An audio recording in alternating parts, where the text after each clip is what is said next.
નમસ્કાર, હું ચિરાગ TV9 ન્યૂઝમાં આપનું સ્વાગત છે। રાજ્યમાં આજે પણ યથાવત રહ્યો છે ગરમીનો પ્રકોપ।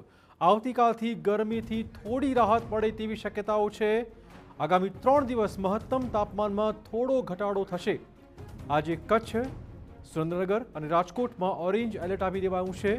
આ ઉપરાંત ગીર સોમનાથ, દીવ, દ્વારકા, પોરબંદર, અમરેલી, બોટાદમાં યલો એલર્ટ આપી દેવાયું છે। આ સાથે બનાસકાંઠા, પાટણ, અમદાવાદ, ગાંધીનગર અને વડોદરામાં પણ યલો એલર્ટ રહેશે। પવનની દિશા બદલાતા 2-4 ડિગ્રી તાપમાનમાં ઘટાડો પણ જોવા મળશે। રાજ્યમાં સૌથી વધુ અમદાવાદમાં 44.1 ડિગ્રી તાપમાન નોંધાયું છે। ગાંધીનગરમાં 43.8 ડિગ્રી, ડીસામાં 42.2 ડિગ્રી તાપમાન નોંધાયું છે।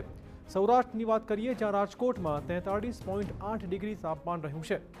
અમરેલીમાં 43.5 અને સુરેન્દ્રનગરમાં 43.4 ડિગ્રી તાપમાન નોંધાયું છે।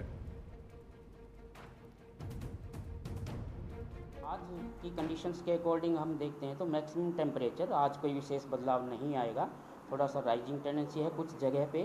और कल से ग्रेजुअली 2 से 4 डिग्री मैक्सिमम टेम्परेचर में फाल आने की उम्मीद है अगले 3 दिन तक। उसके बाद फिर कोई विशेष बदलाव नहीं है, मतलब कि जो हीट वेव कंडीशंस हैं वो डे 1 और डे 2 में ही रह सकती हैं। उसको देखते हुए हमने आज सौराष्ट्र कच्छ में ऑरेंज अलर्ट के साथ रखा है हीट वेव, और कल हमने येलो अलर्ट के साथ सौराष्ट्र कच्छ में हीट वेव रखा है।